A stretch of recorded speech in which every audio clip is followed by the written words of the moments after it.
আমরা নিজেরাই নির্ঘুম থেকে হলেও পাবনাবাসীর শান্তিতে ঘুমানোর ব্যবস্থা করব, সেই চেষ্টায় আমরা আমাদের কার্যক্রম অব্যাহত রয়েছে।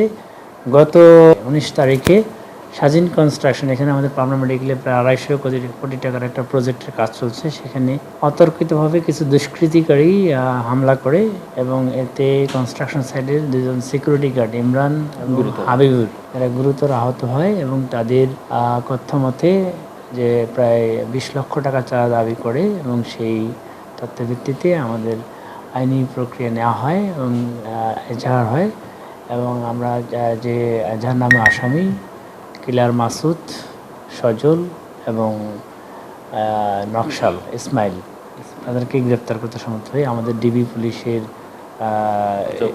সাব ইন্সপেক্টর এসআই রেনু রায় এবং এসআই জাকারিয়া সহ একটা পুরো টিম বেশ কয়েকদিনের অব্যাহত অপারেশনের মাধ্যমে তাদেরকে গ্রেপ্তার করতে সমর্থ হয়।